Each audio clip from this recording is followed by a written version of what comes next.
৫ ওয়াক্ত নামাজ কালাম পড়ে এরপরেও জাহান্নামে যাবে যারা, তারা হলো ১৭ শ্রেণীর লোক। আমরা এক নজরে আবারও বলে দিচ্ছি, হারাম খাদ্য যে গ্রহণ করে, ১ আত্মীয়তার সম্পর্ক ছিন্ন করে যে, নাম্বার ৩ প্রতিবেশীকে যে কষ্ট দেয়, নাম্বার ৪ মা বাবার অবাধ্য সন্তান, মা বাবার কথা শোনে না সে, নাম্বার ৫ উগ্র মেজাজি, টেড়া, গোয়ার, সবাইকে দমায় রাখে, এই টাইপের লোক।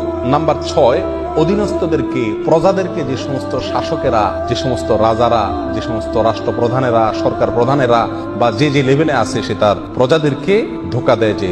নাম্বার ৭ অন্যের সম্পদকে অন্যায়ভাবে আত্মসাৎকারী ব্যক্তি। নাম্বার ৮ উপকার করে কারোর খোঁটা দেয় যে ব্যক্তি সে। নাম্বার ৯ চগলখোর ব্যক্তি জান্নাতে যাবে না, মানুষের পিছনে কথা লাগায় বেড়ায় একজনের আরেকজনের কাছে। নাম্বার ১০ অন্যকে নিজের পিতা হিসাবে, নিজের বাবাকে না বলে পরিচয় না দিয়ে অন্যকে নিজের বাবা হিসাবে, পিতা হিসাবে পরিচয় দেয় যে ব্যক্তি সে।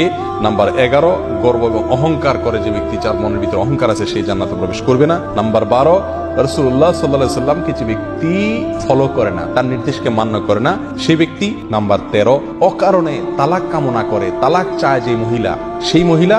নাম্বার ১৪ দুনিয়াবী উদ্দেশ্যে যারা এলেম শিখে, কোরআন হাদিস শিখে, এলেম অর্জন করে, আলেম হয় দুনিয়াবী উদ্দেশ্যে, দুনিয়ার কোনো ধান্দায়, আল্লাহকে খুশি করা ছাড়া অন্য কোনো ধান্দায়, তারা।